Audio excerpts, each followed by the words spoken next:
Bonjour à toutes, bonjour à tous, bienvenue pour un nouveau journal sur 8 Mont-Blanc. Nous sommes le mardi 28 novembre 2023 et tout de suite, voici les titres que nous allons développer. C'est une tradition plusieurs fois centenaire. Les Genevois s'apprêtent à célébrer la fête de l'escalade. Un héritage historique dont l'éloge est fait en brisant des marmites de chocolat. Une tradition bien particulière et sur laquelle nous reviendrons dans un instant. Et puis nous nous intéresserons sur un marché grandissant ces dernières années, celui des tiny houses, des petites maisons dans la langue de Molière. Un style de vie de plus en plus prisé et qui pousse des entrepreneurs à se lancer dans la fabrication de ces demeures de poche. Reportage complet dans quelques minutes. Mais on débute donc côté suisse, où depuis 421 ans déjà, la ville de Genève célèbre chaque nuit du 11 au 12 décembre la fête de l'escalade. Une date qui désigne la tentative d'assaut de la ville par le duché de Savoie. Un fait d'armes depuis commémoré par une célèbre course autour des remparts, mais aussi et surtout par la confection de marmites de chocolat. Une drôle de tradition que nous explique Luc Aruche à travers ce reportage. Regardez. C'est certainement l'histoire dont les Genevois sont le plus fiers.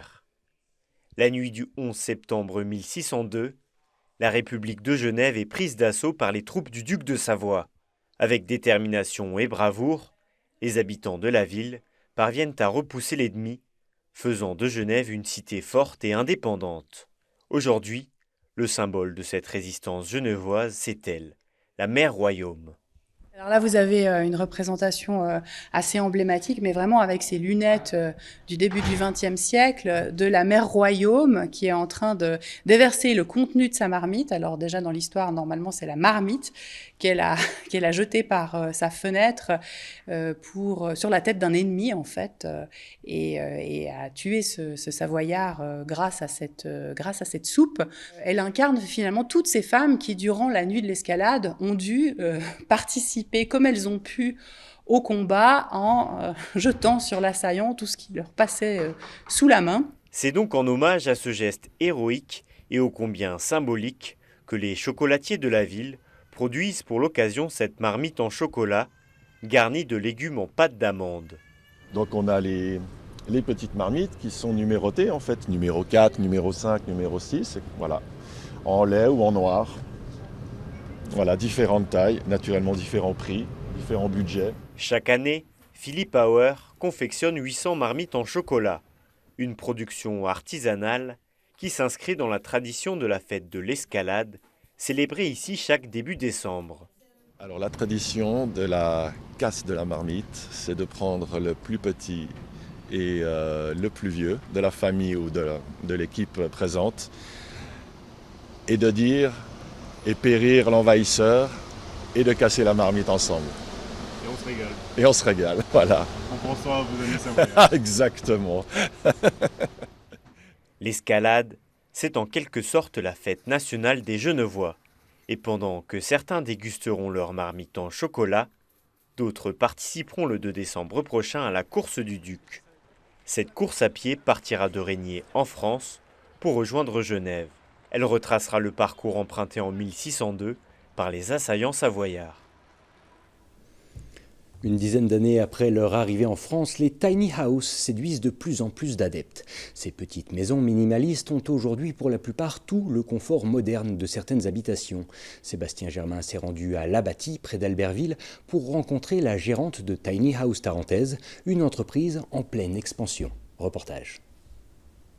Un salon, une cuisine équipée, une salle de bain et bien sûr une chambre à coucher. Le tout dans une vingtaine de mètres carrés. Ce logement qui coche toutes les caractéristiques d'un habitat classique n'est pourtant pas un studio, mais bel et bien une maison.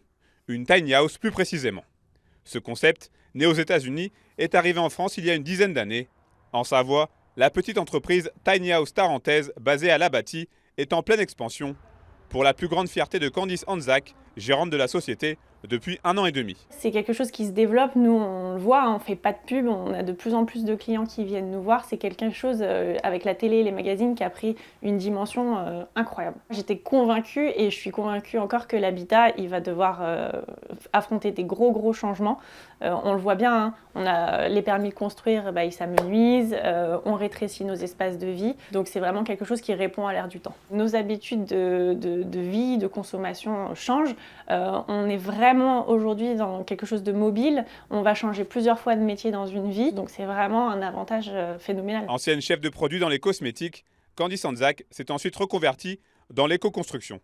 C'est donc tout naturellement que Tiny House Tarentaise s'inscrit dans une démarche éco-responsable pour la construction de ces maisons minimalistes. Si je suis partie dans cette aventure, c'est que j'avais un projet à la base personnel qui était de construire un éco-village. Je pense qu'aujourd'hui, on ne peut plus faire abstraction des changements climatiques. On va vraiment penser les murs pour qu'ils respirent et qu'il y ait une vraie connexion avec la maison. Donc du coup, on va sélectionner que des matériaux sains déjà, vraiment de l'ossature à la peinture, hein, et local. Ça, c'est vraiment nos deux forces. On fait tout dans la région, sauf ce qu'on ne peut pas faire, hein, bien évidemment, mais on fait au maximum dans la région. Et donc là, on est vraiment sur des produits qui sont 100% locaux, même avec une laine française. Et là, on a découvert une petite start-up pour nous faire en fait, des toitures végétales spécifiques au tiny. Donc ça, c'est un super produit qui permet d'économiser du chauffage et gagner de la fraîcheur en été. Et pour répondre aux demandes de ses clients, Tiny House Tarentaise a choisi de faire du sur-mesure. Exemple avec cette double construction qui sera reliée par une terrasse, une configuration idéale pour une famille avec enfants. Ou encore, cette maison pour un père et sa fille en garde partagée. Candy Sandzak peut compter sur une équipe composée de 3 alternants et de Vincent Coquel.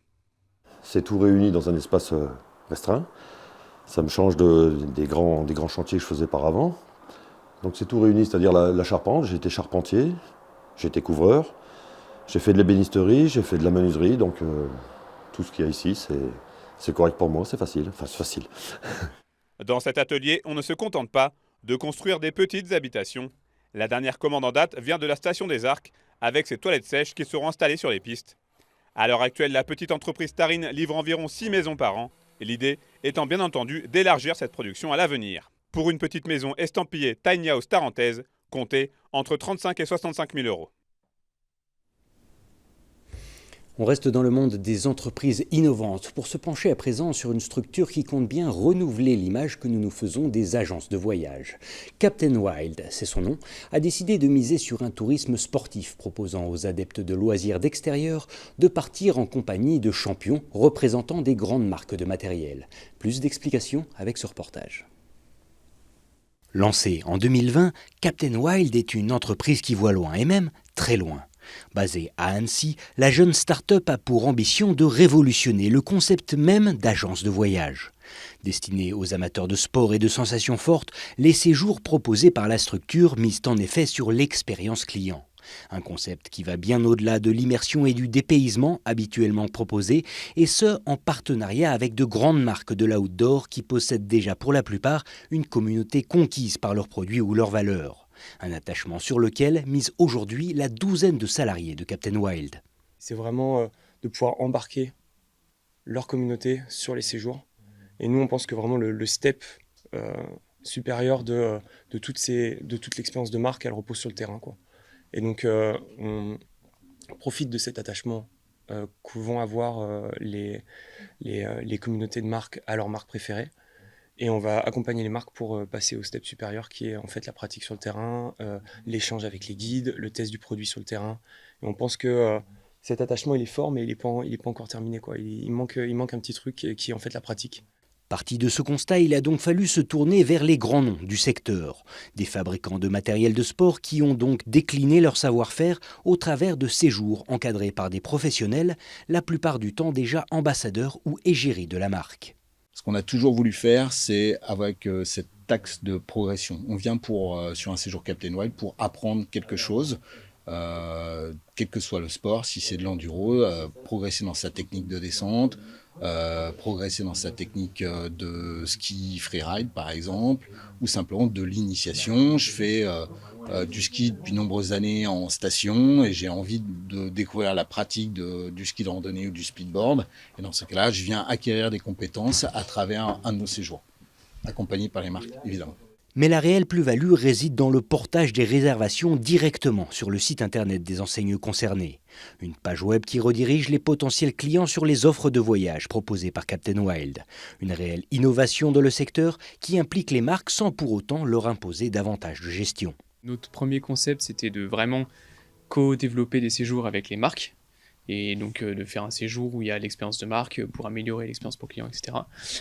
Et en fait, on s'est aperçu que nos séjours étaient réservables pour les clients sur notre site.